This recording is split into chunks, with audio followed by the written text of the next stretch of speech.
April has been a tough but defining moment for the country in its fight against the coronavirus disease. About 10,000 cases were projected at such a time today, forcing the government to introduce stringent measures, including curfew and travel restrictions within and around hotspot counties. Although confirmed cases are way lower than earlier estimated, health authorities warn Kenyans cannot afford to be complacent. Seth Olale with the latest update on the status of the pandemic in the country. On April 1st, there was no fooling anyone on the threat of coronavirus.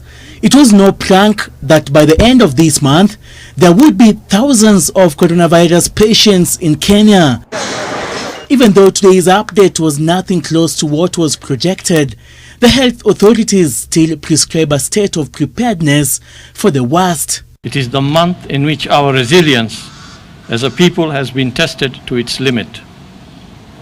It is the month when the containment measures were issued, which required us to make certain sacrifices and adjustments to our everyday lifestyles. This was the only way to effectively fight this war that we are fighting. Despite the government saying the measures put in place to contain the pandemic have paid off, it is no reason to drop the guard against COVID-19. So modeling is supposed to help you determine the number of ICU beds that you require, the number of ventilators that you may require for COVID-19, the number of personal protective gear that you require for the frontline healthcare workers.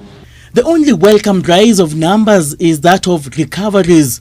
Kenya today registered 15, its highest number of patients discharged in a day, bringing the total to 144. 210 patients are still admitted at various hospitals across the country, with 208 in stable condition. Basically, our healthcare workers are just observing them for any ill effects of COVID-19.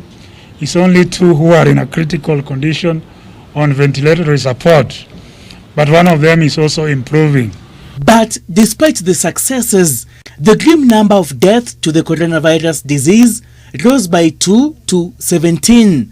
After 777 samples tested in the last 24 hours, there were 12 new COVID-19 patients confirmed. 7 are from Mombasa, 3 from Nairobi, and 1 each from Kitui and Wajir, the first ever case to be registered in the latter. This positive case is a 36-year-old Kenyan from Garissa County.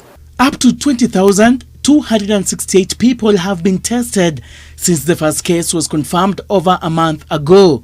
Today being the 47th day since Kenya confirmed its first case, the government hoped that the upcoming days will give it a clear picture of the status of the COVID-19 in the country, even as it rolls out its first cluster testing in Kawangware tomorrow. Seth Olale, NTV, Nairobi.